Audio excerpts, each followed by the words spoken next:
Nous avons souffert dans ce pays-là, nous les guerriers.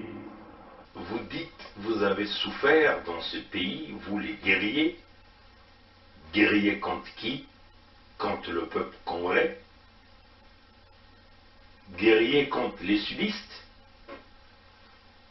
Quelle est donc la guerre que les sudistes ont créée pour que vous vous dites guerriers? L'avenir d'Mboshi. L'avenir d'Mboshi, c'est la question que Nyangambwala se pose. L'avenir d'Mboshi. Mais tout le monde le sait, personne n'a jamais menacé d'Mboshi dans ce pays depuis que le Congo est Congo. Tout l'avenir d'Mboshi. C'est comme si l'Mboshi était maltraité, menacé, l'Mboshi était en voie d'extinction au Congo. L'avenir d'Mboshi. Jamais ces gens-là ont menacé l'avenir des Mboshi dans ce Congo-là. Jamais. C'est ce que l'histoire doit reconnaître. C'est ce que nos enfants qui naissent dans ce sud du Congo doivent reconnaître, que jamais les populations du sud ont mis en péril la vie des populations du nord, et surtout pas les Mboshi. Et qu'après, ça souque que serait les Mboshi. Quel serait l'avenir de Balari, l'avenir des Bakongo, l'avenir des Barangala? Quel serait l'avenir des Bembe, des Dondo, des Kamba, des Minkengi, des Bayari, des Batike, des Bakuni? Quel serait l'avenir des Bouissi, des Batsangi, des Bapounou, des Balumbu? Quel serait l'avenir des Banzebi?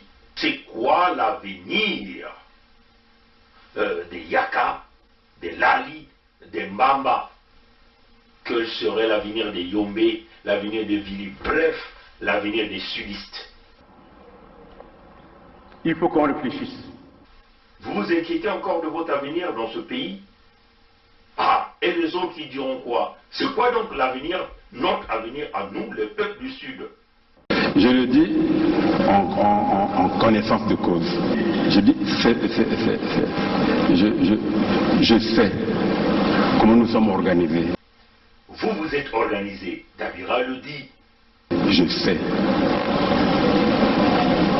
Vous savez comment nous sommes, comment l'armée est organisée. Il dit la façon dont l'armée s'est organisée. Non, c'est pas l'armée. La façon dont la milice Mboshi s'est organisée pour maintenir les autres en état d'esclavagisme, la colonisation intérieure Mboshi au Congo. C'est cela. Vous aviez mis en place des milices, vous aviez volé l'argent du Congo, vous aviez pris les services des mercenaires. L'équipe de Kuntamandi, Martin Abdoulaye Miskin, c'est un exemple palpable pour venir tuer le peuple Congo. Vous avez mis en place le projet Mouébara au nom de la maman de votre roi Sassou pour exterminer les populations au sud du Congo. Les documents sur le projet Mouébara sont là. Nous avons déjà fait plusieurs vidéos là-dessus. J'aime me dire ça en Mboshi. Moi je suis moinen. Vous êtes aussi moinen. Quand je dors la nuit, je vois de n'importe quoi. Les gens avec les saguets et les rapides. Donc, maintenant, si vous existez que je parte, sortez vos symboles traditionnels. Je tiens, vous tenez, et je vais. Sinon, je ne veux plus. Le président m'a regardé. Il n'a pas sorti les symboles traditionnels. Et nous nous sommes séparés. Je suis sorti de son bureau. Ils viennent vous dévoiler leur plan qu'ils ont mis pour maintenir les autres en statu quo. C'est-à-dire que faire que l'ethnie Mboshi devient la race aérienne, c'est-à-dire la race pure, l'ethnie pure, et que les autres ethnies devaient simplement devenir des wagons. Voilà pourquoi ils se sont organisés pour piller l'argent du Congo, tuer les Congolais avec tous les massacres que vous connaissez. L'organisation intérieure comme une organisation mafieuse, pilotée par les Mboshi. Voyez, chers amis, c'est clair, tout est dit. Vous savez, vous avez tué, vous avez commis le génocide, voilà pourquoi vous vous êtes inquiété, voilà pourquoi vous continuez à vous inquiéter. Mais vous êtes en train de commettre une erreur, c'est maintenant ou jamais que vous vous ressaisissez. Sinon, on vous le dit, tôt ou tard, nos enfants sauront que vous avez planifié de exterminer les peuples du Sud. Nos enfants sauront que vous, les Mboshi, avez planifié de nous exterminer au sud du Congo. Et c'est ce que l'histoire retiendra. Quant à nous, vous comprenez, les chers amis de la partie sud, nous n'avons pas de choix. L'unité du Sud serait notre moyen de mettre terme à ce grand projet mis en place par les Mboshi, la colonisation intérieure du Congo, le pillage des ressources naturelles, le massacre des populations, l'expropriation de nos populations sur nos terres. Seule l'unité du Sud qui sera l'armure nécessaire pour nous protéger de votre animosité, de votre contexte de guerrier. Un Congo qui n'a jamais eu de guerre avec les autres pays, mais vous êtes les guerriers contre le peuple du Sud qui est toujours désarmé. Nous qui vous avons donné les terres, nous qui vous avons donné à manger, nous qui vous avons donné les emplois, nous qui vous avons donné les enfants, les femmes et les maris. Alors nous nous disons, nous allons nous renfermer dans l'unité du Sud parce que c'est notre unique façon de s'en sortir. Un moyen clair de protéger les populations, de protéger les terres que vous êtes en train de vendre, de protéger les ressources naturelles que vous êtes en train de piller, parce que nous sommes dans le contexte de la légitime défense. L'unité du Sud va se poursuivre, l'unité du Sud est là, dans le contexte humanitaire, pour protéger notre peuple contre vous, les Mboshi. L'unité du Sud demeure l'option. Les cœurs des Congolais ont trop saigné. La grande majorité silencieuse au sein du PCT donne à penser à la minorité des extrémistes qu'ils peuvent impunément menacer l'ordre de la paix. En tant que député de la majorité, j'assume publiquement et je serai et j'agirai toujours contre les manœuvres des conspirateurs et des fossoyeurs de la démocratie. On ne pourra plus distribuer les rôles après coup, comme on fait d'habitude, pour attribuer les mauvais rôles aux autres et s'accaparer des rôles usurpés. La volonté de braver tout le monde est claire. Celle de conduire le pays dans l'abîme est manifeste. Après la logique l'État c'est moi, nous allons vers la logique le Congo c'est moi. Cela est inadmissible. C'est inacceptable. Mes chers concitoyens, une lutte acharnée avait été menée contre le président Pascal Lissouba, qui avait été élu de façon libre et transparente pour l'empêcher de confisquer les pouvoirs de l'État. C'était une lutte sans merci. Tous les moyens avaient été utilisés contre lui. Et j'y faisais partie.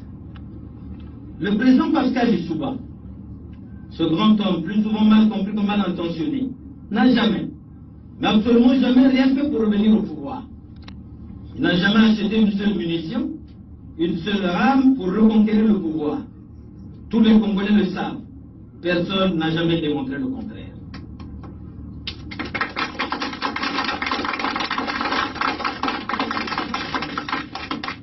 Nous devons aujourd'hui reconnaître que les années de tranquillité relative que nous connaissons depuis plus de 15 ans maintenant ne sont pas seulement le fait de ceux qui s'autoproclament à longueur de journée chantres de la paix, mais le fait que les hommes comme Pascal Lissouba, Jean-Pierre Tshisekedi, André Milongo, Bernard Kolela, Joachim Yombi Opango ont privilégié l'intérêt général dans des situations complexes que notre pays a connues.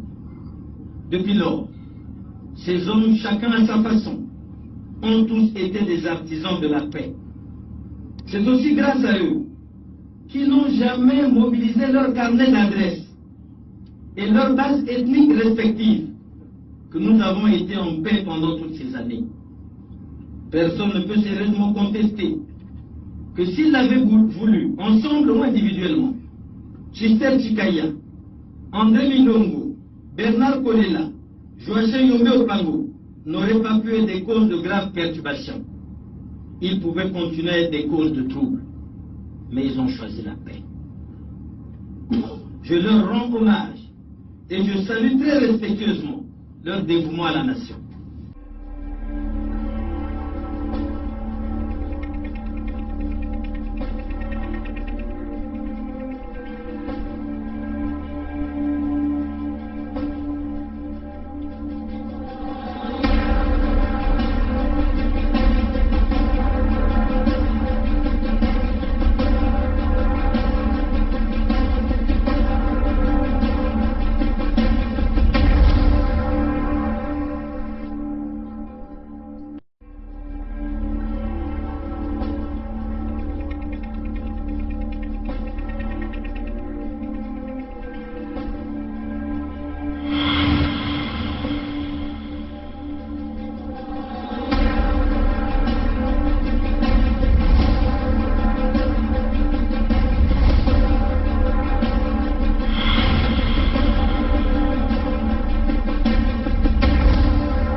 Bon.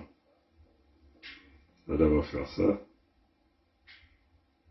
Bonjour Thierry Mungala. Bonjour Laurent Coron. Le gouvernement congolais entend-il les réserves émises par la conférence épiscopale sur la prochaine élection présidentielle? Les évêques sont des citoyens congolais qui ont tout à fait le droit de s'exprimer.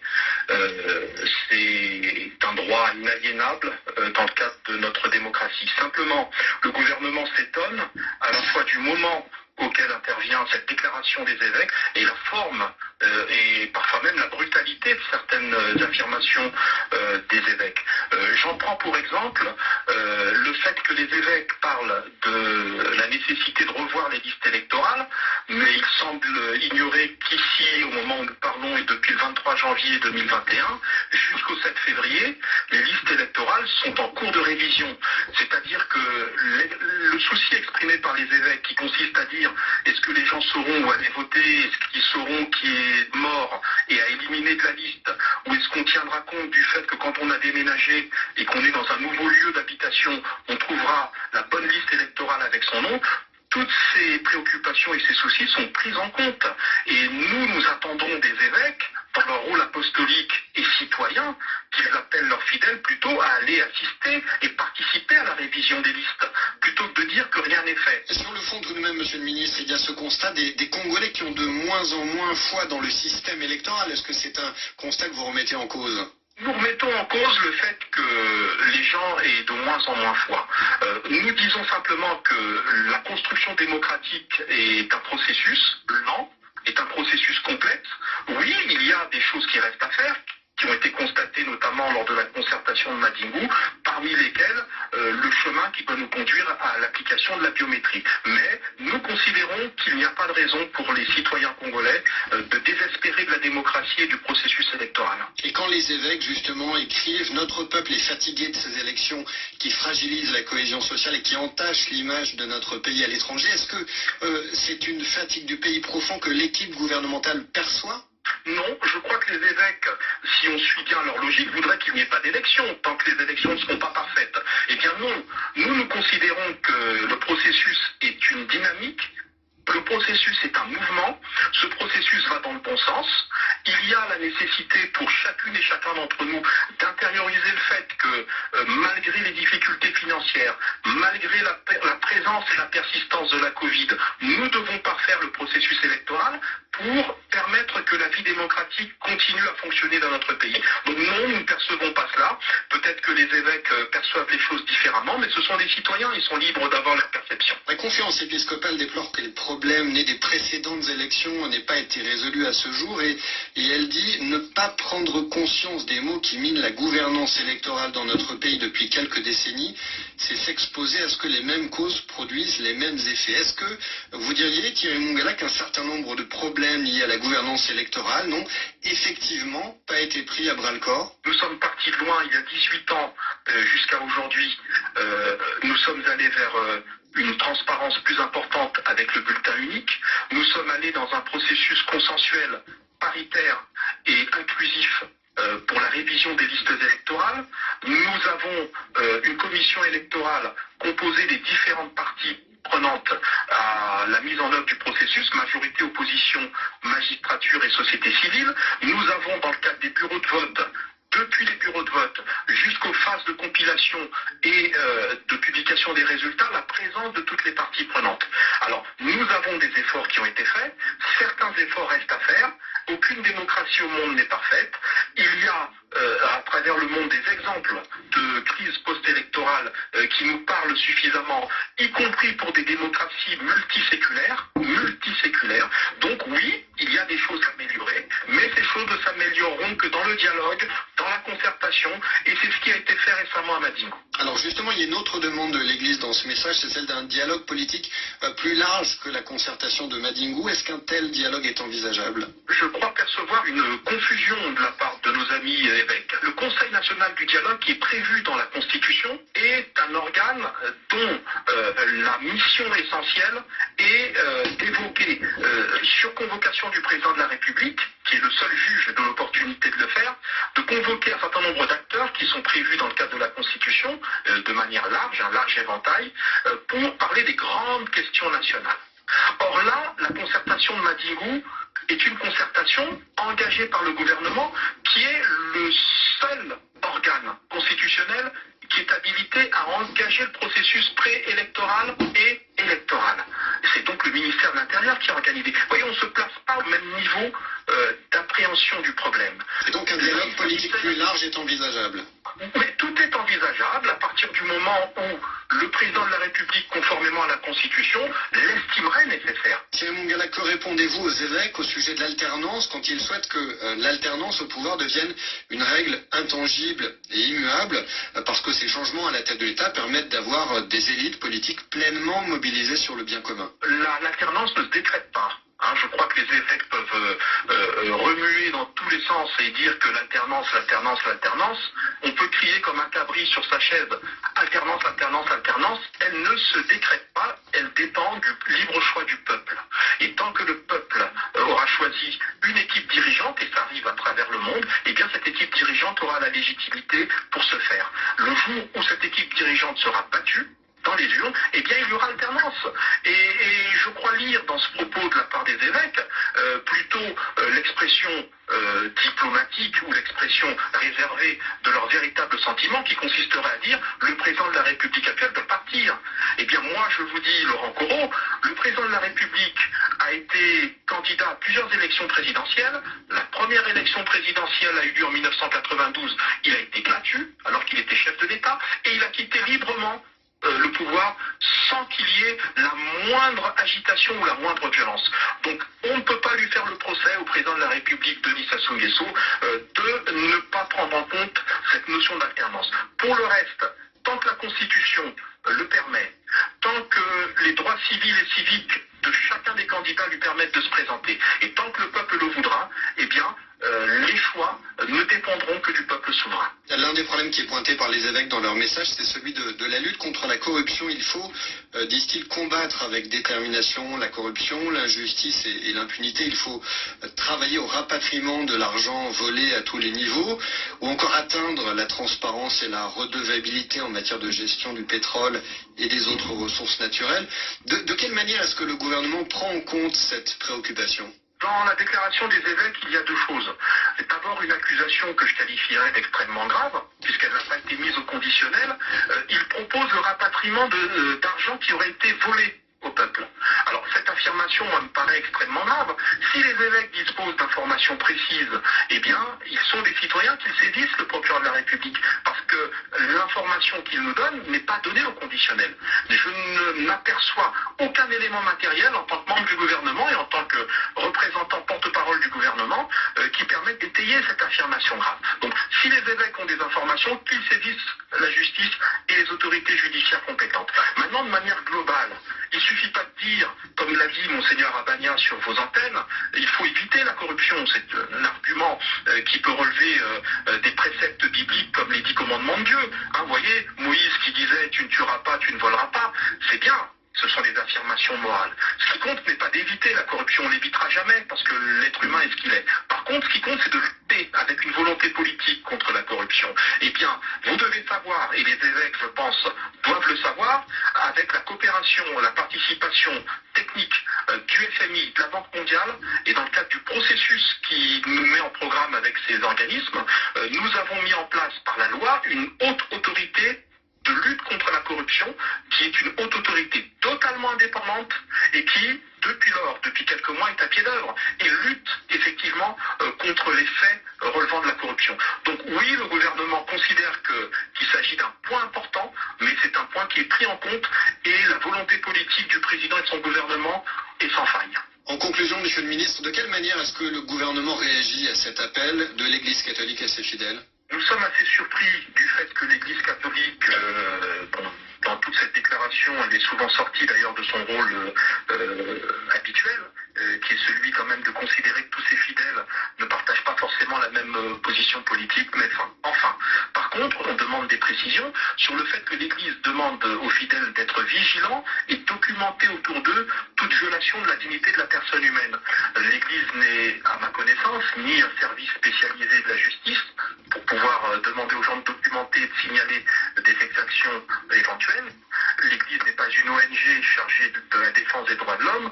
Et 3, l'Église qui parle dans toute cette déclaration du respect de l'état de droit devrait plutôt renvoyer l'ensemble des fidèles concernés vers les services compétents de l'État, police et justice, en cas d'atteinte à leur dignité ou d'atteinte à leur intégrité.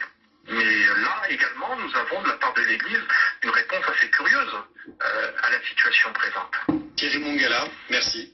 Je vous remercie. Bon,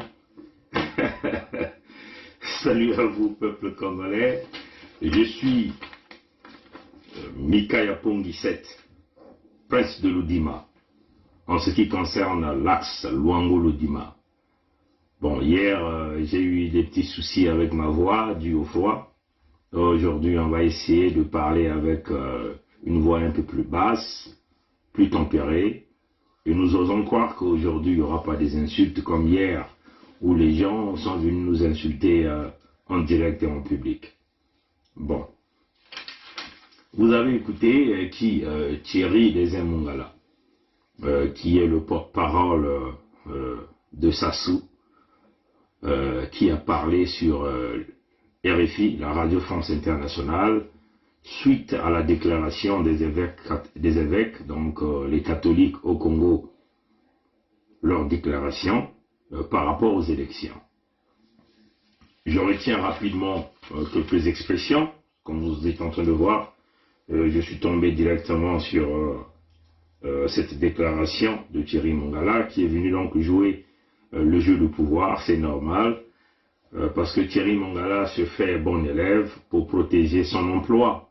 Parce que dans ce régime, il n'y a que des dollars qui doivent conserver leur position. Vous n'avez pas besoin d'utiliser la tête, de réfléchir dans une bonne démarche. Il suffit simplement d'être un véritable propagandiste au service de Sassou et de la dictature. Et ce régime vous avance, ce régime vous donne tout.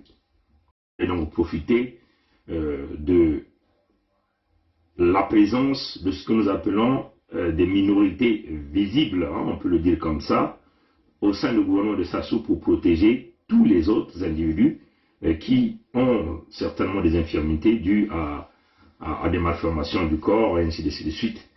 Mais par contre, ce type ne pense qu'à lui-même. Et c'est là où le frère Edim, Kayi, l'interroge très souvent. Vous avez là une opportunité d'avoir une minorité visible au sein, même dans ce régime de Sassou, mais cet individu est incapable de se battre pour le droit des minorités visibles dans ce régime Sassou.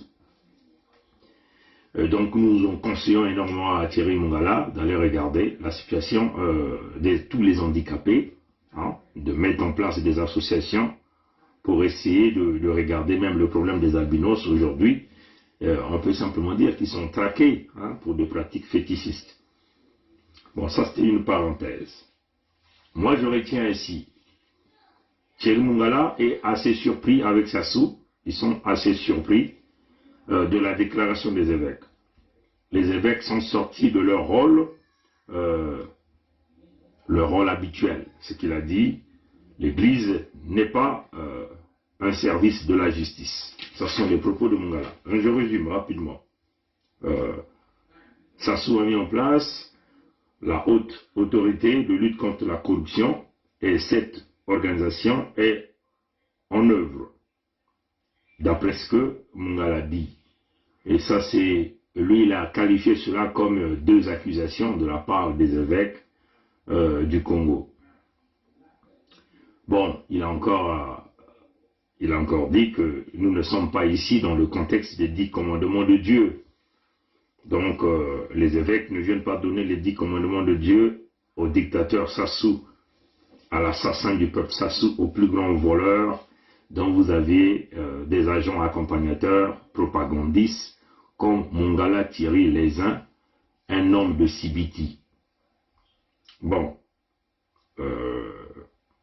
pourquoi? Parce que les évêques ont demandé qu'on puisse rapatrier les fonds volés, et Thierry Mongala les accuse, ces évêques, de confirmer, parce que ces gens-là ne l'ont pas dit dans le contexte du conditionnel. Donc une affirmation de la part des évêques, ce qui est une réalité.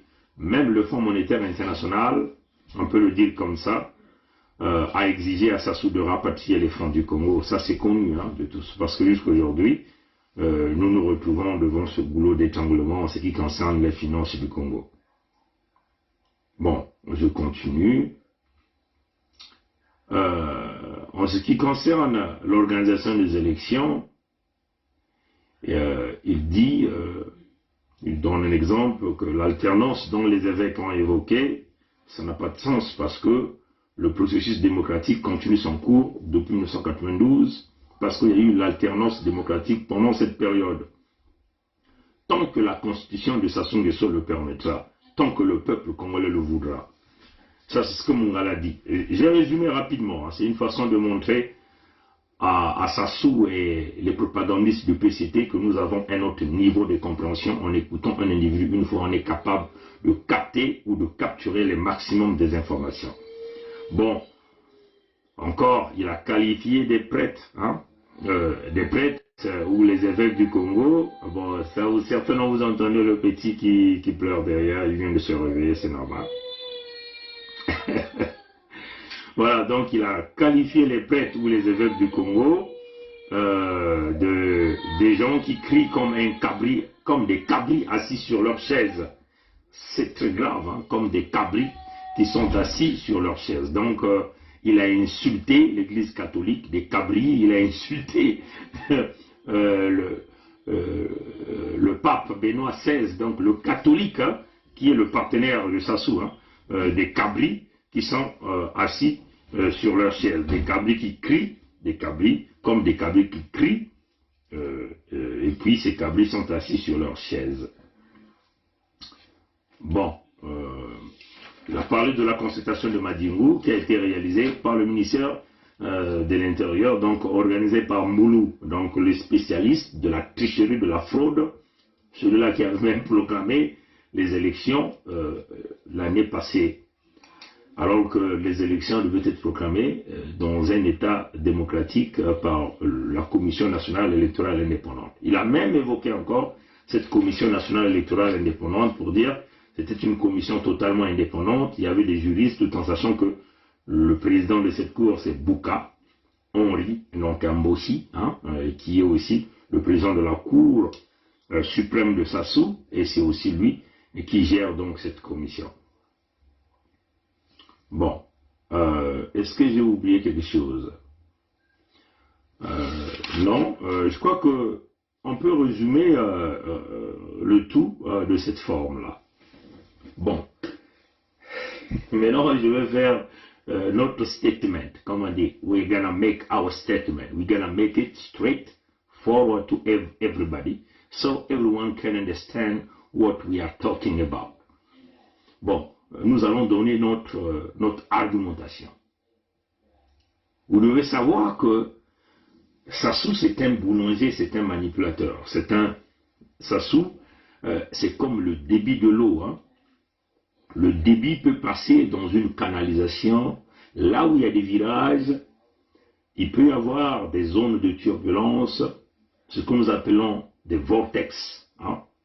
Et ces turbulences-là vont créer des frottements et un peu de l'échauffement au niveau de cette zone. Et s'il y a assez des échauffements, ça peut entraîner la cassure. Mais ça se mesure bien ces turbulences-là. Donc il sait comment secouer le cocotier. Bien sûr, il met toutes les structures nécessaires pour que toutes les noix de coco ne puissent pas tomber. Une façon de démontrer au peuple congolais que, bon, l'Église est maintenant avec vous de votre côté. L'Église est maintenant avec vous de votre côté.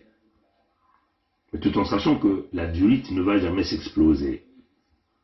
Donc Sassou agite en même temps les évêques, parce qu'il faut le dire que Sassou vient de libérer la voix aux évêques du Congo de parler. Mais on parle sans pourtant aller toucher aux véritables problèmes. On parle sans pourtant demander au peuple aux véritables actions. L'Église a toujours été du côté de Sassou. Mais cela a quand même permis à ces évêques-là de venir faire une déclaration en citant pas mal de choses que nous dénonçons déjà. Mais l'Église joue à une carte que Sassou lui a donnée, hein, chers amis. Souvenez-vous, tous sont des francs-maçons. Aux évêques, aux plus derniers prêtres, ils sont des francs-maçons. Au Congo, la grande loge du Congo est entre les mains des Sassou. Donc quand ces gens-là sortent dans la journée, la nuit, ils vont baisser le pantalon ou leur robe, leur soutane à Sassou. Ouais, chers amis. Donc la stratégie ici, c'est quoi? On sait, parce que c'est une forte turbulence que nous avons mis. Hein. Le contexte de l'unité du Sud est devenu un contexte réel. Ceux qui ont parlé de l'utopie n'ont certainement pas mesuré l'ampleur de la situation. Parce que nous nous sommes repliés dans le contexte d'une légitime défense, que nous faisons face aux criminels bien organisés, qui ont infiltré tous les moyens de l'État, avec les étrangers qu'on nous a imposés. Les gens doivent prendre les armes, même les armes traditionnelles, les flèches, les lances et autre chose. L'essentiel est d'écraser l'ennemi, parce que sinon on va devenir l'esclave. C'est donc clair qu'on doit se défendre et qu'on est obligé de se battre sur son propre territoire d'abord, pour éjecter dehors les agresseurs. Déjà, le mensonge lié à Antoinette Thibota, qu'on nous donne l'étiquette de Vili, à toute la magouille, les Vincent Gomez, qui ne sont pas des Vili. Hein.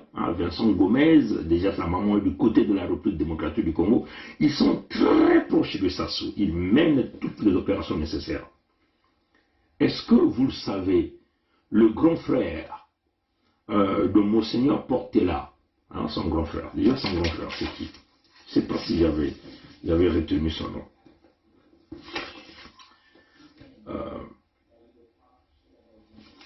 Bon, certainement lors des prochaines émissions, on reviendra vous donner son nom. Vous savez que le grand frère de Monseigneur Portela, de même père, même mère, c'est un vieux, hein, peut-être de 70 ans, mais non. Vous savez qu'il avait été arrêté par Sassou. Pourquoi il a été arrêté par Sassou? Et comment a-t-il été arrêté? Ça fait partie des stratégies de Sassou pour calmer le jeu, donc maintenir Monseigneur Louis Portela entre ses pieds. Le grand frère de Louis Portela, de même père, même mère, C'est le nom qui m'échappe. Mais je vous donnerai le nom lors des prochaines éditions. Il avait été arrêté, il a été piégé par Vincent Gomez. Vincent Gomez l'a fait sous les recommandations de Sassou. Oui? Pourquoi? Parce que le grand frère de le grand frère de Monseigneur Portela sortait avec Antoinette. Mais nos sources nous ont dit que la relation a toujours continué jusqu'à aujourd'hui.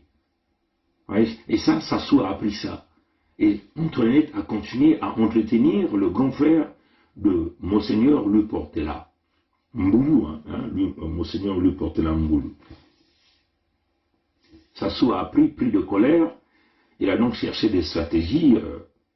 Qu'est-ce qu'il va faire pour pouvoir arrêter ce monsieur, l'emmener dans les geôles et certainement lui donner un avertissement ou certainement l'empoisonner, nous ne savons pas. Sassou a utilisé l'homme de main, Vincent Gomez. La famille de Vincent Gomez, par le biais de sa mère, d'origine de la République démocratique du Congo, qu'on nous fait miroiter aujourd'hui, qui sont devenus des vilites. Et oui, les révélations commencent à sortir. Je demande à Vincent Gomez de porter plainte et de nier ce que nous sommes en train de dire. Voilà des gens qui ont organisé les choses autour de Sassou pour protéger le pouvoir du fils Moshi par le biais de Antoinette Tubota, qui est de la République démocratique du Congo et aussi qui est du côté du Bénin. On vient de nous confirmer que les Bassoko sont du côté de Kisangani, hein, c'est comme ça on nous dit là, c'est ce qu'on nous dit là, du côté de Kisangani. Donc c'est bien là, la République démocratique du Congo. Est-ce que Kisangani c'est dans le Moujma? Je ne sais pas trop. Donc, Sassou a demandé à Vincent Gomez de jouer cette mission-là.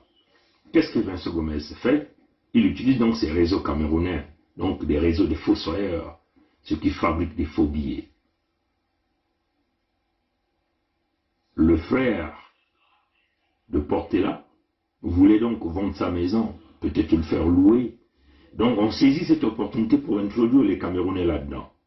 Ouais, chers amis. Et les Camerounais, c'était des agents d'espions travaillant dans le sens de la dictature et pour simplement trouver une opportunité de mettre leurs mains sur le grand frère de Monseigneur Louis Portela. Voilà que les Camerounais, des fossoyeurs, se sont retrouvés dans la maison de Louis Portela en tant que des locataires. Et ça saisit l'opportunité pour dire que bon, mais tu as reçu des fossoyeurs chez toi, donc tu es coupable, tu deviens receleur. Voilà comment le grand frère de Louis Portela avait été arrêté. Ça fait pas longtemps, cette histoire. Et c'est Gomez, Vincent Gomez qui a manipulé cette information, qui a tenu. D'ailleurs, vous allez souvent remarquer que tous ceux qui ne sont pas des vilis, tous ceux qui ne sont pas des vilis d'origine, quand vous leur demandez, vous êtes d'où? Ils disent, nous sommes de Diosso. Hein? Nous sommes de Diosso. Demandez à Vincent Gomez, il est d'où? Il va te dire, il est de Diosso.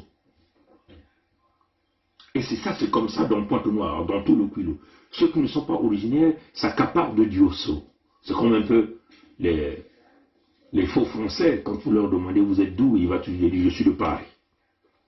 Incapable de donner sa vraie situation, parce que Diosso, à peu près, on peut simplement dire que c'est même la source de Maluango, hein, enfin. Oui, chers amis.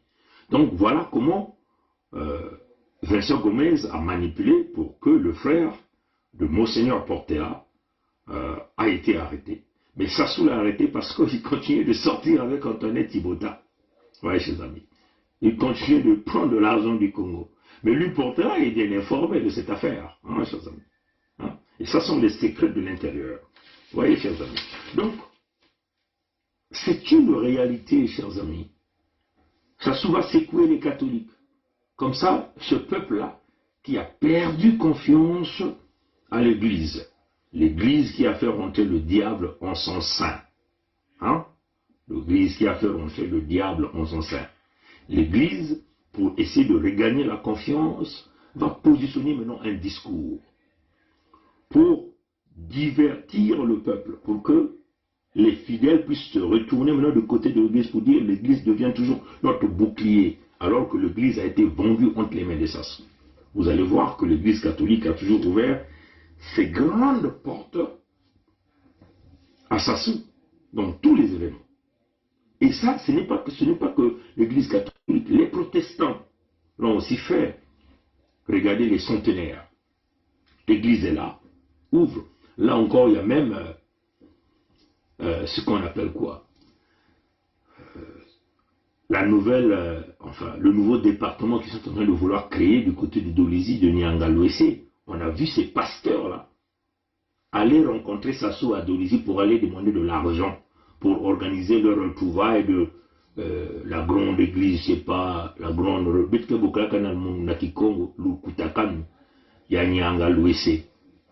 Hein? Ils sont tous partis là-bas. L'église est entre les mains de Sassou. Avania travaille pour Sassou. Comme même que les évêques sont venus parler. Vous voyez que... chers amis, mais on vous le dit, hein, chers amis. Beno kufungula meso makutu beto kutela makukwena na ntwala. Ya ikidiaka diambu ya kulanda mipelo ve, misioni ve, bakimbangisi ve, babantu ya kakave. Beto nyonso fo beto kutatamana na yina beto mekutula ki yenge ya bana ya suda. Beto ke landa ve, babisadi ya nkadiambe wa mutantu mukuyu. Yawana mipelo, misioni, beto kele kuna ve.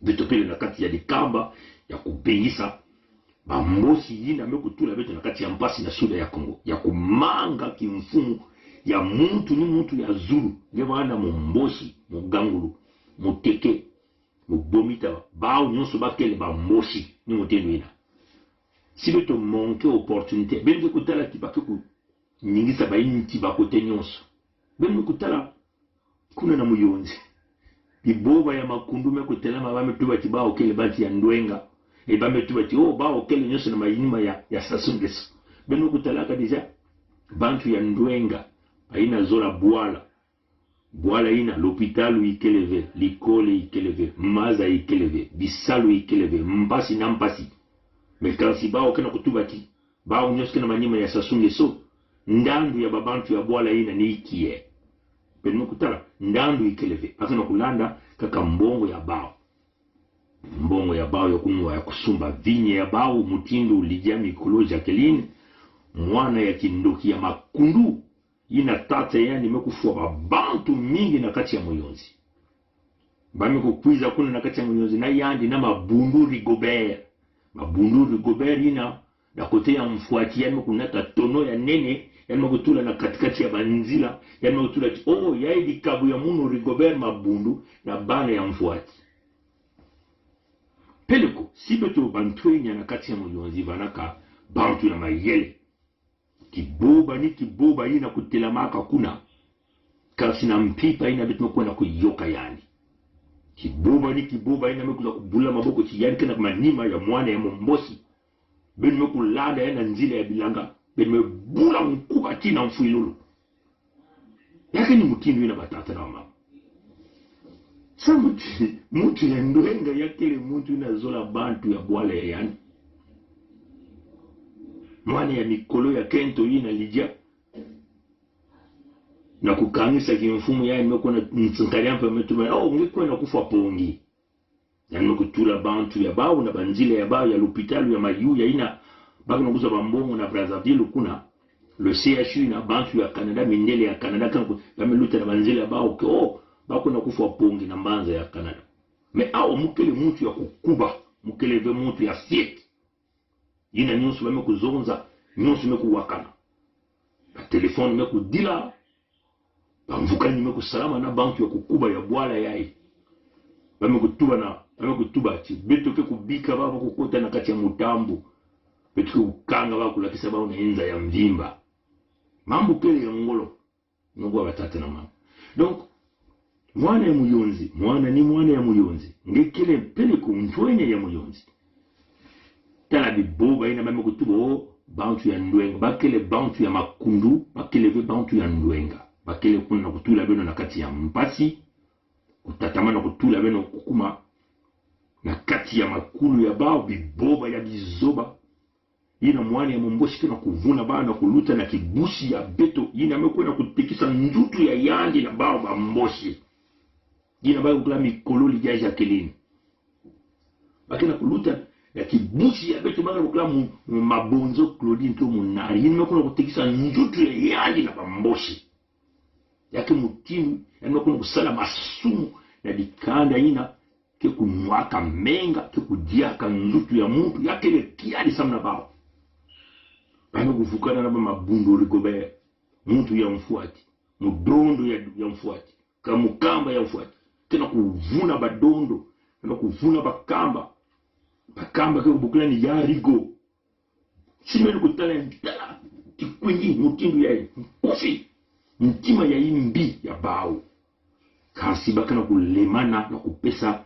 maji ya bisalu na beno bana ya muyonzi na beno bana ya mfuati ya kelekiaji. Donc batata na ba mama, les catholiques jouent le jeu. Si vous remarquez encore, la première des choses, c'est que c'est le média de la France-Afrique, RFI, qui se lève pour passer des interviews à qui? À Banya Moussa.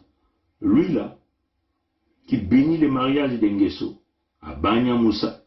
Lui là, qui donne la communion à Sassou Nguesso, à Antoinette, à Banya Moussa, qui est le prêtre de la famille, l'oreille d'Engeso au Vatican. Voilà, chers amis. Et après, RFI fait quoi? RFI passe encore l'interview à Thierry Mongala pour venir contredire les propos de catholiques. Vous comprenez le jeu, chers amis? Là, le peuple dit, ah, les catholiques sont maintenant derrière nous. Et jamais les catholiques ont été derrière vous. Les catholiques ont laissé qu'on puisse tuer le cardinal Émile Biayenda. L'unique cardinal que le Congo n'a jamais connu. Que le Moshi Sassou aujourd'hui se bat à propulser à Banya comme étant le cardinal Moshi. Ouais, les amis. Les catholiques ont laissé assassiner Monseigneur Ernest Kombo. Peut nous aider. Quand on est engagé, la peur s'estompe. Quand on n'est pas engagé, la peur occupe le lieu qui devait être rempli par l'engagement. Je pense aux sportifs engagés, je pense aux militaires engagés, je pense aux femmes engagées dans leur ménage, engagées dans l'éducation de leurs enfants. Elles n'ont pas peur. Elles n'ont pas peur. Les engagés n'ont pas peur. Et si nous, Église aussi, nous étions engagés, nous n'aurions pas peur. Même sans être Saint Ignace qui désirait le martyre, nous serions audacieux pour dire aux politiciens, même aux politiciens de nos ethnies propres, que ceci n'est pas bon. Quitte à ramasser des gifles, quitte à être persécuté, mais on n'aurait pas peur. Je pense que la peur, c'est l'expression d'un vide, d'un manque d'engagement. Et donc d'un manque d'amour. Parce que celui qui aime ne peut pas ne pas s'engager. Quand on aime Dieu, on s'engage. Quand on aime la nation, on s'engage. Quand on aime les autres, on s'engage. Quand on n'aime pas, pourquoi s'engager? Celui-là même qui a sauvé la vie au Mboshi Sassou et à beaucoup de Mboshi lors de la conférence nationale. Voyez, c'est Monseigneur Kombo qui a emmené cette formule de lavement de main. Parce que Monseigneur Kombo a voulu protéger le frère franc-maçon Sassou. Il a dit non, on ne touche pas. Il a protégé Sassou, il a protégé sa famille, il a protégé tous ses amis. Mais en contrepartie, le Mboshi Sassou n'a pas vu la compassion de Monseigneur Kombo. Il a fini par liquider Monseigneur Ernest Kombo. Et les catholiques n'ont rien fait, n'ont rien dit. Le Vatican est bien informé de ça. Ouais, alors, c'est comme un peu le match de football. Diable noir contre étoile. Clara contre léopard. Ou encore Suko Moulebe contre les fauves du Niari. Ou encore à l'époque de Veya, de V-Club Mukanda, contre Suko Moulebe. Et nous, quand on voyait ces matchs-là, il y avait des tonnes et des tonnes de fétiches, vous ne pouvez pas comprendre. Et les supporters de Fauve du Niari et de Suko Moulebe. Ou encore de V-Club Mukanda, jouent les tam-tams, mettent les décorations pensent à leur équipe, que le coach avec le féticheur a dit oui, on va gagner. Mais en arrivant sur le terrain, c'est autre chose. C'est la situation des petits troubles que ça se vous met à l'intérieur. Vous allez croire que le catholique s'emmène avec vous. Mais les catholiques chez nous au Congo, Brazzaville, sont totalement différents des catholiques en République démocratique du Congo. Je ne sais pas si on aura la chance d'écouter un peu cette petite formulation que je crois que nous avons tous écouté. Hein. Nous pouvions encore aller peut-être sur Brazzaville, vous allez écouter ça. Je vais rapidement essayer de voir est-ce que j'avais partagé ça. Je crois que j'avais partagé ça. L'Église doit jouer son rôle. Normalement, l'Église doit être toujours dans l'opposition au nom du bien du peuple. L'Église ne peut pas être au pouvoir. L'Église est toujours dans l'opposition pour dire à ceux qui sont dans le pouvoir, faites mieux. Vous avez fait bien, ok, mais faites mieux. Oh, ici, vous ne faites rien. C'est ça le rôle de l'Église.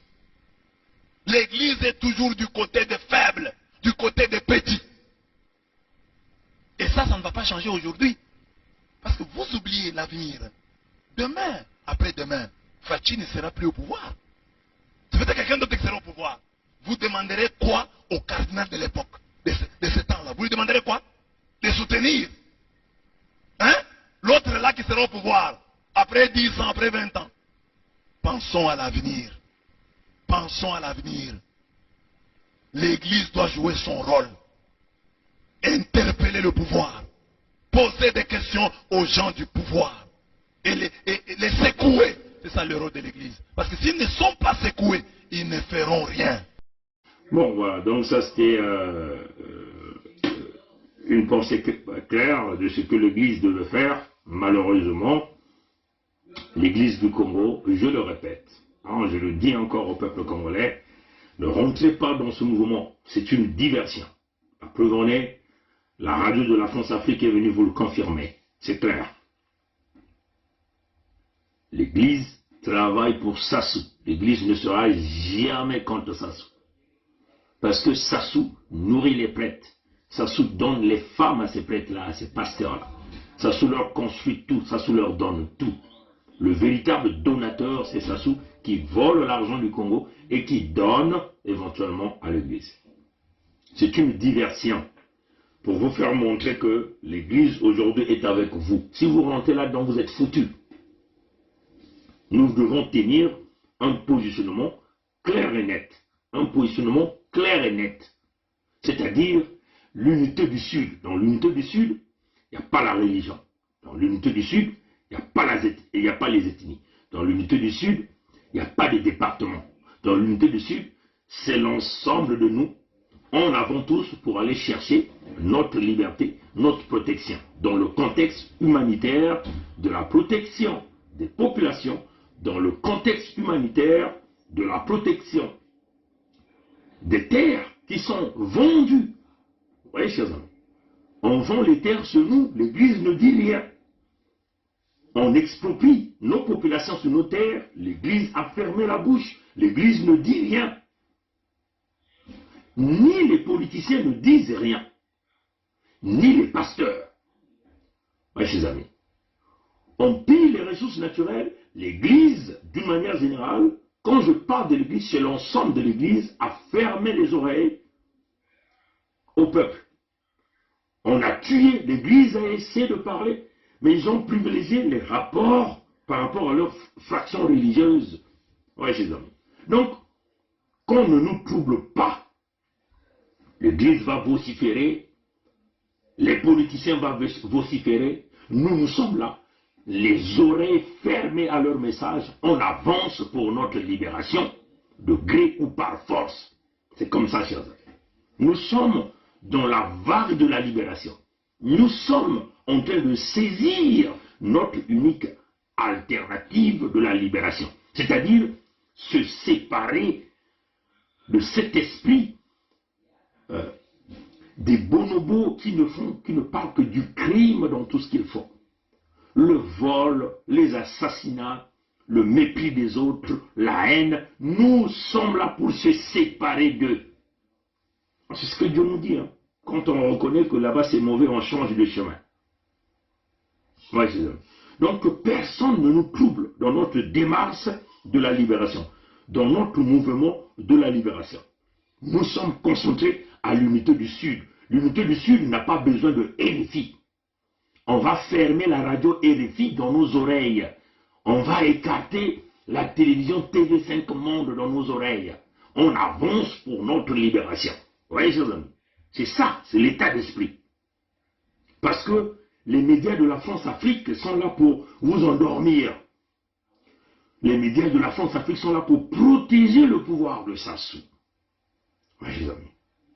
Donc, les catholiques ou les protestants, les Ngunza, sont pour Sassou. Ils ne sont pas pour notre peuple. On nous a tués, on nous a volés, on nous a pillés, on nous a expropriés. Ceux-là n'ont jamais rien dit. Ils n'ont jamais rien dit. Oui, chers amis. Donc, nous, on avance dans le projet de la libération du Congo, sont les catholiques, sont les protestants. Maintenant, si réellement les catholiques sont dans le vrai chemin, ils doivent maintenant dire au peuple ce que le peuple doit faire. Rester ensemble avec le peuple, comme un peu l'église catholique de la République démocratique du Congo, où nous avons vu les prêtres sur le terrain en train de marcher, en train de protester. C'est cela, chers amis. Si réellement ce sont les hommes de Dieu, ils doivent se mettre avec le peuple, prendre des fouets avec le peuple. C'est cela, chers amis. Et c'est ce que nous leur demandons, nous leur encourageons. Au lieu de se cacher dans les soutanes pour servir le pouvoir de fils Mbossi, mais nous ne voulons plus de la distraction. Nous nous sommes concentrés dans l'unité du Sud. Nous savons que nous avons mis terme au pouvoir de Mbossi depuis le 21 décembre 2020. C'est clair. Sassou n'a aucune autorité au sud du Congo. Nous donnons un ultimatum au Mbossi jusqu'au 21 au 25 mars 2021 de quitter le sud du Congo. C'est ça notre positionnement. Parce qu'ils sont venus nous challenger chez nous. Ils sont venus nous défier chez nous. Ils sont sur le projet de vouloir écraser les autres. Ils nous ont écrasés, ils nous ont écrasés. Ils nous ont tués, ils nous ont tués. Mais nous ne pouvons pas accepter qu'on nous retire ce qui nous reste de précieux, nos terres. Nos terres ne sont pas à vendre. Nos terres ne sont pas à prendre. Nous devons nous battre, corps et âme, protéger les terres dont nos aïeux se sont déjà battus pour ça. Oui, les amis.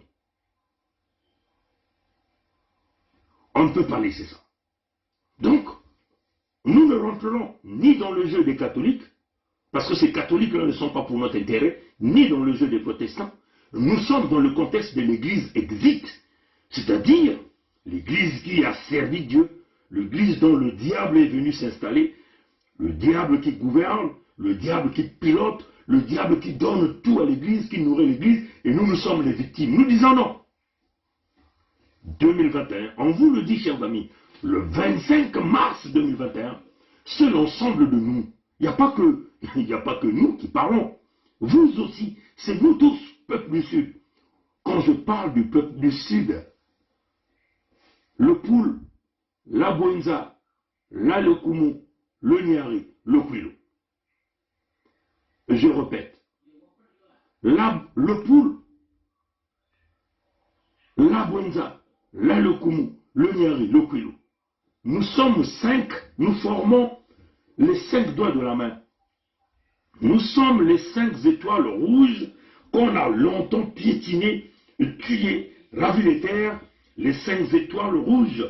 Qui a dit, trop c'est trop, nous sommes dans le contexte de la légitime défense, nous ne pourrons plus jamais nous battre entre nous, nous ne pourrons plus jamais se séparer des uns des autres, nous ne pourrons plus jamais être piétinés. Désormais, on va se lever à l'horizon. Les 5 étoiles se sont levées, commencent à lever et se rejoignent à l'étoile de David. Et les 5 étoiles sont en train de bouger à la même vitesse, à la même direction pour se pencher à l'horizon, ce qui signifie le développement du sud du Congo. On ne peut pas commettre cette erreur-là, chers amis, de laisser cette opportunité s'échapper entre nos mains. Oui, chers amis, c'est très clair. Beto, quel est na kati ya Congo ya beno yina? Yina beno kena kubukila Congo. Beto quel est na kati ya Bunkoko? Samuti Bunkoko yina, vanda kakuna. Avant même Congo yina bakuza kupesa beno ya. Nzile ya Bunkoko ya keleti kubumba babantu, kubumba bantoto, kubumba bimvuama.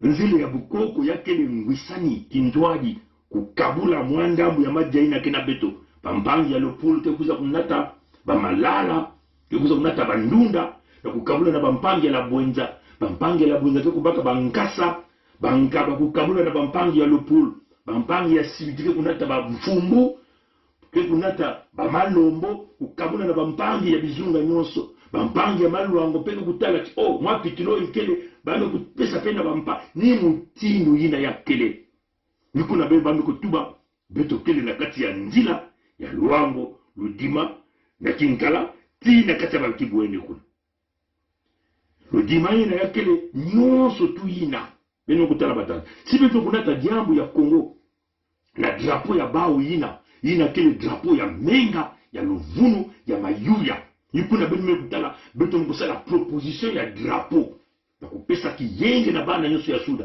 beto mkutula bamwetete mekutela makena kutambula mutindo mosi na mwetete ya Davidi na kupesa bweso mwinda na kupesa nzila na kutunga suda ya Kongo ya ikele jambo kaka ya Pongive ya kele jambo kaka ya Kaive ya kele jambo kaka ya Nituve kaka jambo ya Birangive ya kele jambo kaka ya bampangi nyonso kena kumwani na Kongove to suda ya Kongo ya kele jambo ya ngena munu kisika nike kwa naka na suda ya Kongo yai ni ntangu yai ni nzila ya betu ya bweso nikuna bao mpiba mbosi bame kutelama bame kutula mayela ya bao ya mpuku ya mutangu na kuza kuvuna beto ti beto kwa kutunga barazi ya sunda ina ke kusalama ve si bao ke kususa kusala yao bako kubingisa yao beto nenda kundima ve nikuna beto kele teti na kati ya kimtwa ya kubingisa bao bambosi na suda ya Kongo samuti bame kuza kutula muzingu ya bao na kati ya beto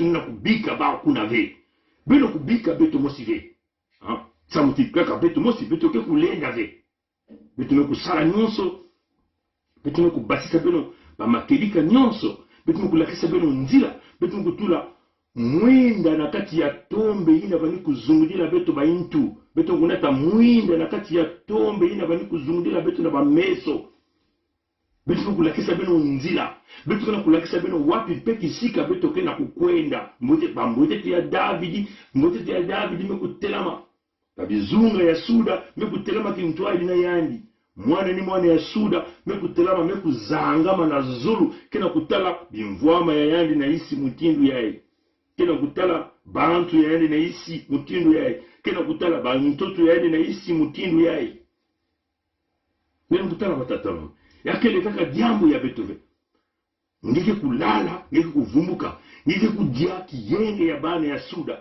yai ni bweso ina mebika na beto batata na mama beto kulemana kusala yao beto bika bao bambosi basala mayuya ya bao na bavoti ya bao ya bambosi beno kutala mwana ya kolela mama yani ke mumbosi yani na kuonaga na bavoti ya bao bambosi Onyange Albert yani ke mumbosi yani na kuonaga na bavoti ya bao bambosi Nzo Matias ke mumbosi kena kuendaka na bavoti ya bao bambosi Nkanyampi wa Mutatu Mukuyu ke mumbosi kena kuenda bavoti ya bao bambosi Ongios ke mumbosi kena kuenda bavoti ya bao bambosi nikuna bitika kulomba keba attention mpila mosi keba nange mabio mavungu zinga mpila mosi keba nange kinyumba kya mbungu mpila mosi keba na beno bana ya suda ina kena sosa kuza kuvuna beto na kunata bambosi ya kutatamana kukanga beto basinga na laka na kutekisa bimvwama kutekisa beto na bantoto kutula beto mutindo bampuki wa bao beto kufungula bameso batata malu wangoke ya kuteka ve barazi ya sunda kele ya beto na kubika ve mwana ya mumbosi kuhuna beto na yao mutindu ba mfumu ya luango mekutuba barua ya beto tika ya zinga ya ntete na makoso ya tanu baina kena kunuani na malu wango na makedika mebula ntulu pakele na mantuala biboba kumase kuningana na biboba ya kaka pele ko banki ya ndwenga ya makedika meku wilila beto bakele na beto kintwadi nikuna beto kutuba ankanyampa Mutantu Mukuyu na kununga asiki mbia samuti beto meku telama puna mutindu kokoko kongo ditadi beto kia kutelama batata na mama mwana ya mumbosi kuwa ndinga ya munu tala munu na meso ya ikile kokoko kongo ditadi suda ke ya kutekisa ve ya ini ntangu na beno ina kina zulu ya maza kina kutubila beto oki yenge ya insi ya mvimba ya ini ntangu ya kuzenga intu na nyoka ya beno ina kia kukangila beto bana ya sura akansi beno kumanga beno kuzaba yake vanda benda bika na mvura yae beno kuwave mambo ya RFI ina mambo ya bao ba mindele ina kia kusala na nkadapu ya mutatu mkuyu ba mipelo ina mambo ya bao kina kusala na eni ya bao na vatiko ya bao beto kele na kati ya kiyenge ya beto ya suda ya kongoke ya kutekisa ve ba mihibi benga na kutala ve mutindu bagana muna selaba ba mimvuka ya bao basa association osmanga kusala kuna kaka ya bao bana ya zulu menikuwa yakele ya kingandi yakele ya i yakele ya o kaka bao ne bao samba sito kuvuna beto beno kutala mwana mosi ya mumbosi o mutu baniko na kusala ba voti ya sasunge sokuna na posi mbame kuyoka yana na mazi ya tia aba tata na mama beno zaba mutu ni mutu kuza kutumia beno mambo ya sasu beno kuyoka yangi na maza ya tia ni mutindu yina samuti ya imekuma nzila ya kulakisa bauti beto bana ya suda wanaka mutindu mboma yina wani kulala tangu mboma ke wani kulala disu mosi ya kukangama disu mosi ya kufunguka mboma ke kuenda kaka na nzila mosi nzila ya ntwala beto kuenda na ntwala ya kubasisa kongona kati ya mpasi kutatamana hukuma bilemba nzao kokoko kongditadi kokoko kongditadi koko kongditadi nzao ke kubenda ayano kubasikile manzao naisi ya ntoto siki mpya kile manzao ke ku mena naisi ya ntoto yano kubasikile manzao naisi ya ntoto siki mpya kinze manzao ke kumena yani kubenda na kubasikile manzao naisi ya ntoto siki mpya tangu yangu kulemba itukifisa bango ke kujayani matondo mingi batata na mama beti kuma mutindu ngolo ya kukuba mutindu mose na alao baina kulosaka falao baina kunataka falao na nyamba ya maza kintwali na beno isaili kongo ngekele isaili betu kuvana mutindu batata ndundu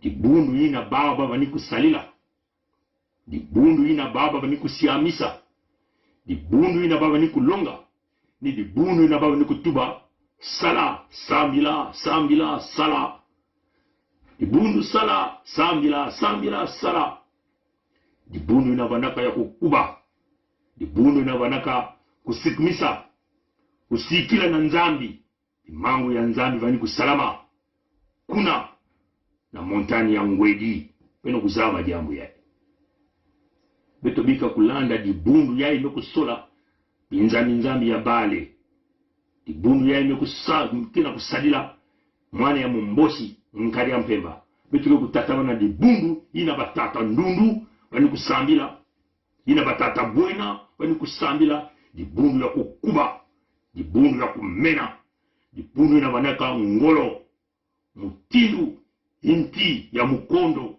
dibundu ina mupepe na kunyingisa yao asiki mpya dibundu ina vani kunwana dibundu ina vani kununga na bambita nyoso beto kuvanda ni dibundu ina ni ba mipelo ya mbala ya ive ni ba misioni ya mbala ya ive kikunata beto na nzila ya buzoba bika wa mpeve ya batata ya beto kuvanda na beto mbeve ya yandi mosi nkwa lulendo nzambia mpungu kutualisa kuluata beto kuzanisa beto na kati ya kiyenge ya bana ya suda ina kekutunga Kongo kekunata madiana midina nkokila ina kekunata bweso na mwana ni mwana ya Kongo ina kekunata kekutunga balupitalu balikole ina kekufungula Kongo na nzile ya nene ina kekupesa kiese na mwana ni mwana yina ni dibundu ya tata nzambi dibundu sikama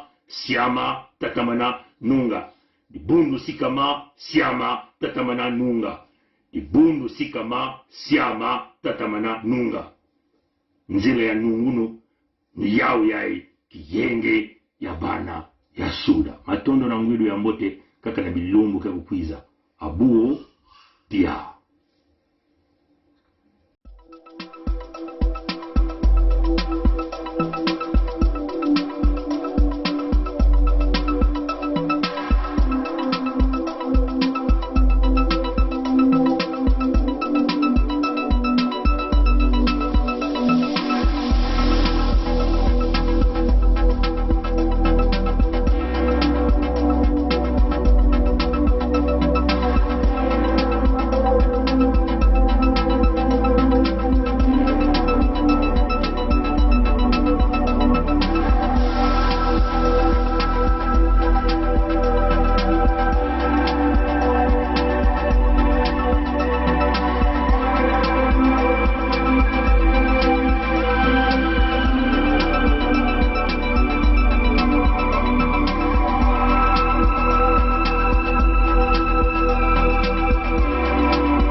Cependant est vrai le fait que jamais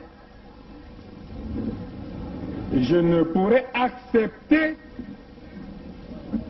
que la Constitution soit violée. J'insiste pour dire que lorsque la Constitution est violée, les démocrates ne doivent pas l'accepter. Jamais. Jamais.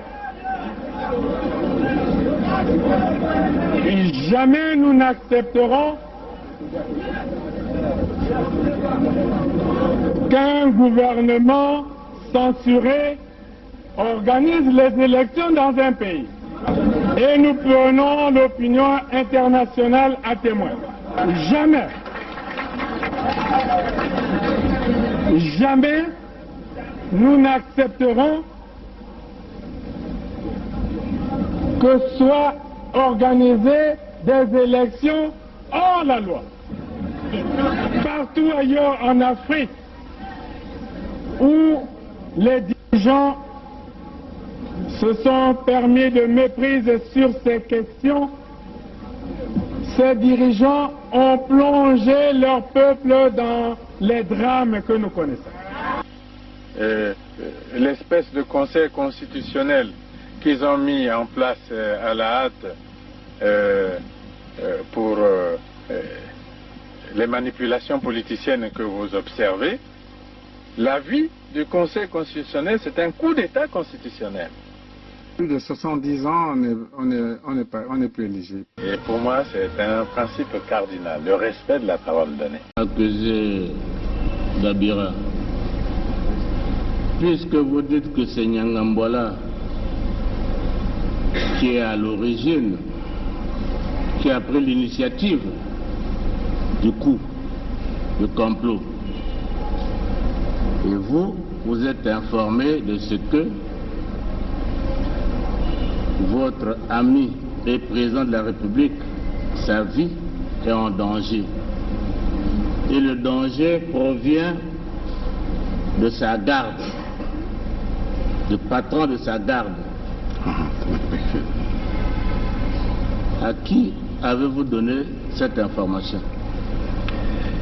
D'abord, partant du premier, là vous me rappelez des bonnes choses, j'avais déjà aussi fait, pendant que je remettais la fiche écrite par Bizi, j'avais aussi fait comprendre au président, par lettre toujours, que j'étais inquiet pour sa sécurité. Comment une personne qui est de sa sécurité pouvait-il s'associer aux gens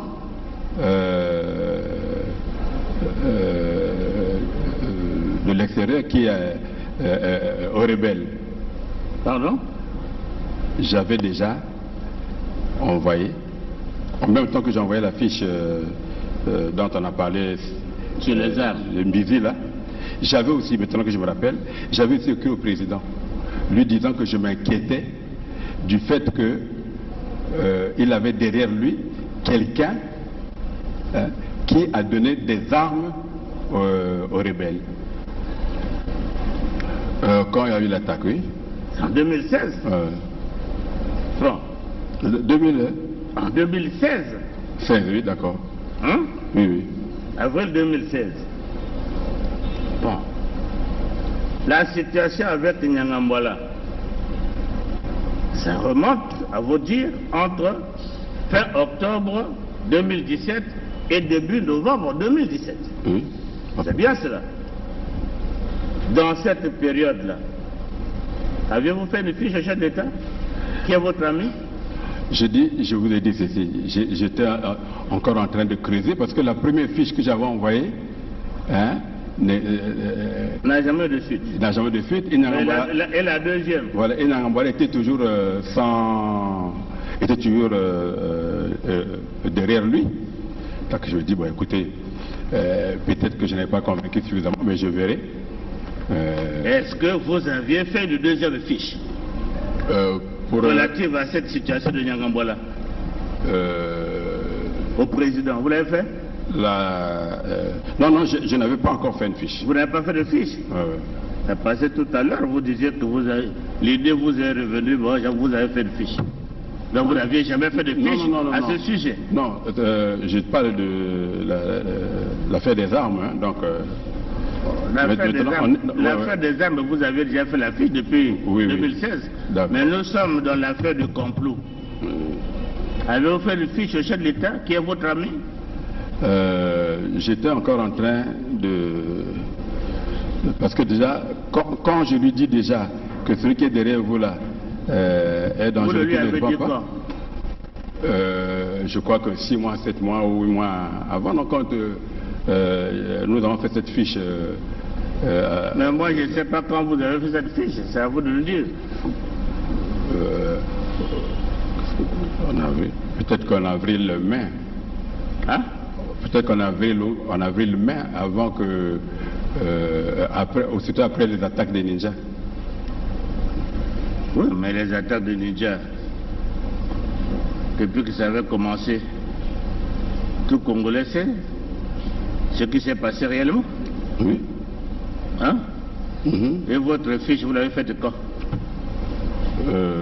Là, c'est-à-dire que, au fait, ce qui s'est passé réellement, je crois que le procureur de la République est dans la salle.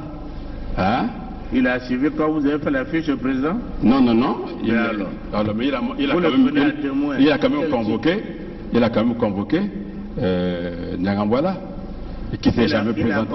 Le général Norbert Dabira poursuit ses explications en ajoutant que c'est le général Nyanganga Timbwala qui fournissait les armes au pasteur Ntoumi. Le général Norbert Dabira poursuit ses explications en ajoutant que c'est le général Nyanganga Timbwala qui fournissait les armes au pasteur Ntoumi. Le général Norbert Dabira poursuit ses explications en ajoutant que c'est le général Nyanganga Timbwala qui fournissait les armes au pasteur Ntoumi.